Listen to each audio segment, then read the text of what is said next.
بہت بڑا جنہاں نا طفیل بن عمر دوسی ہے. کی نا ہے؟ طفیل بن عمر دوسی بہت بڑا شاعر ہے. بادشاہاں دے قصیدے پڑھدا ہے. بڑے بڑے بھائی جان وزیراں دیاں شاناں بیان کردا ہے. ایک دن اوندا دل کیتا میں مکہ بھی ویکھاں. میں مکہ بھی ویکھاں. ٹر پیا. ادھروں ابو جہل عتبہ شیبہ کافراں نوں پتہ لگا کہ طفیل بن عمر دوسی آ رہے ہیں. اوندا رستہ ڈکیا. انہوں کہندن تو بھی کافر اسی بھی کافر. اسی تیری خدمت کریں گے, سواریاں دیاں گے, نوکر دیاں گے, کھانے دیاں گے. ابو جہل کہندا ہے ایک گل میری مان. ایک گل میری مان. انہیں آکے دس جی کیڑی گل ہے تیری. انہیں آکے ادھر بھی جائیں ادھر بھی جائیں اس پاسے بھی گھوم ادھر نہ جائیں. جیڑا بندہ سمجھا ہوئے سبحان اللہ کہے. ادھر پھر ادھر موج لا ادھر سیر کر ادھر نہ جائیں. طفیل بن عمر دوسی آندا ہے ادھر کی ہے. کہ ادھر حرم کعبہ ہے تے اتے محمد بیٹھا ہے معاذ اللہ جادوگر ہے تے جنوں ویکھدا ہے اپنا بنا لیندا ہے. جو ویکھے اوندا بن جاندا ہے. ادھر نہ جائیں. طفیل بن عمر دوسی آندا ہے نہ میں ادھر جانا نہ ادھر جانا نہ ادھر جاندا جاندا ادھر ہی ہاں. او سبحان اللہ آکھو تے میں گل مکاواں. او میرے کریم آقا علیہ السلام دے غلام طفیل بن عمر دوسی چل دیاں حرم کعبہ دی اندر گیا ہے. حرم کعبہ دی اندر جا کے کی پیا وے خدائے میرے نبی دے غلام صحابہ موجود وچکار دے اندر آمد لال مصطفیٰ تشریف فرمائے. ایج پیا لگدا ہے جویں ستاراں دے اندر چن چمکدا ہوندا ہے. حضرت پیر باہو دا کلم اٹھیا فرمایا چڑھ وے چلنا کت کرے روشنائی تے تیرا ذکر کرے دے تارے گلیاں دے وچ پھرن نمانے تے جیویں لالاں دے ون جارے. شالا کوئی پردیس نہ تھی تے ککھ جنا تھی بھارے. جاگ بنا دودھ جمدا نائن یا حضرت باہو تے بھاوے لال ہوئے کڑھ کڑھ کے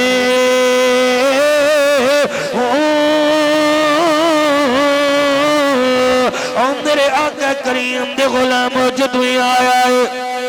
طفیل بن عمر دوسی چل دیاں جدو حرم کعبہ دی اندر آیا کی پیا ہوئے خدائے میرے نبی دے صحابہ موجود. آقا کریم تشریف فرمائے جدو انہاں ویکھیا میرے نبی دا چہرہ ویکھیا میرے نبی علیہ السلام دیا زلفاں ویکھیا آقا کریم دے مقدس سینہ ویکھیا لجپال آقا کریم دے غلام نالے تیرے میرے نبی حرم کعبہ دی اندر بیٹھ کے اللہ دے قرآن دی تلاوت بیٹھے کر دینے. قرآن صاحب قرآن رب دا قرآن بیٹھا پڑھدا ہے. فرمایا یاسین والقرآن الحکیم انک لمن المرسلین.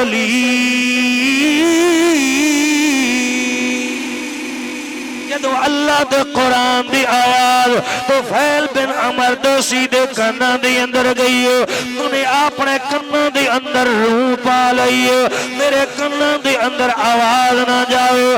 تیرے میرے نبی نے اللہ دا قرآن پڑھ دینے پہ پھر طفیل بن عمر دوسی دے کناں دی اندر آواز گئی ہے.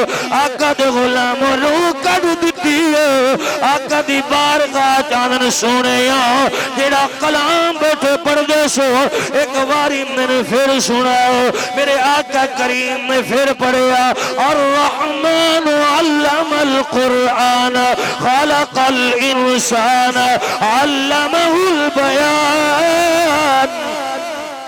الشمس والقمر بحسبان میرے نبی نے جدو قرآن پڑھے آئے انہیں روح کڈ دیتی ہے آقا دی بارگاہ اقدس دی اندر بہ گیا ہے میرے نبی کریم دا کلمہ پڑھے آقا کریم دا کلمہ پڑھ کے غلام بن گیا ہے میرے نبی علیہ السلام دی بارگاہ چ بیٹھا ہے اور میں ویکھنا کیڑے اپنے مرشد نال پیار کر دے آقا دا دیدار بیٹھا کردا ہے تیرے باہو دا کلم اٹھیا فرمایا اے تن میرا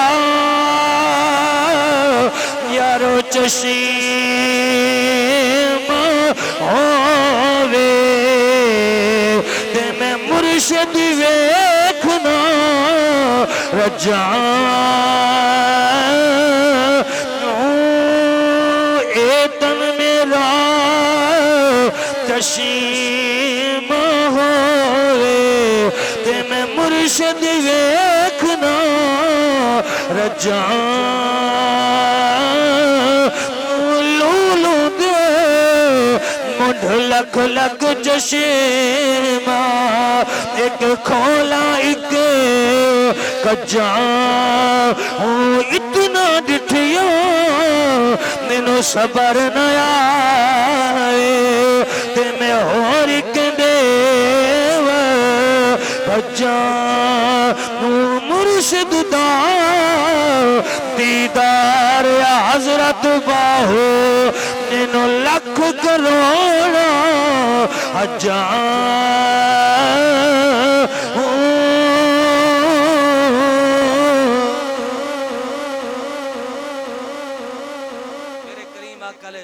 السلام دا کلمہ پڑھ کے غلام بن گیا میاں صاحب کچھ دیر بیٹھا رہا عرض کر دے حضور اجازت دے گھر دے وہاں جا کے اپنے قبیلے والے نو دساں کہ میں مصطفیٰ دا غلام بن کے آ گیا دولا جی آخری بات ہے تے 5 منٹ تو بھی پہلے 2-3 منٹ بس انشاءاللہ سبحان اللہ تسی بھی آکو ناراض ہوئے بیٹھے ہو خوش ہو کے آکو سبحان اللہ آندھے سونا اجازت دیو شاہ جی اجازت دیو تے میں جا کے اپنے قبیلے والے نو دساں کہ میں مصطفیٰ دا غلام بنایا سرکار نے اجازت دیتی رنگ دا کالا سی سانولا رنگ سی کچھ سفر گیا نا تو اتھے یاد آیا کہ میں قبیلے والے نو دسنا ہے کہ مصطفیٰ دا غلام بن گیا آیا اگر انہیں آکھیا کوئی نشانی دے تیرے کول نشانی کی ہے پھر میں نشانی کی دیاں گا توجہ میرے ال کرنی ہے پھر واپس مڑ آیا میرے آقا نے فرمایا تو فیل پھر آ گئے ہیں آقا میں اس واسطے آیا میں نے کوئی نہ کوئی نشانی دیو میں اپنے قبیلے والے نو دا کے دساں کہ میں بھی محمد دا غلام بن کے آیا سرکار نے فرمایا اگے آیا فرمایا اور اگے آیا میرے آقا نے سینے نال لایا سینے نہ لا کے سرکار نے ید اللہ دے گورے گورے ہاتھ ان دے چہرے تے پھیرے مصطفیٰ دے صحابہ کہندل جدو مصطفیٰ نے ہاتھ اپنے ید اللہ دے گورے گورے ہاتھ ان دے چہرے تے پھیرے جدو ہاتھ ہٹے تو فیل بن عمر دروسی دا چہرہ اینج پیا چمکدا سی جویں 14ویں رات دا چاند چمکدا ہوندا غلامو سرکار دی نسبت جنو مل گئی نا مصطفیٰ دا غلام بن گیا ہوں دا مقام آلہ میں پھر ایک باری مبارک بات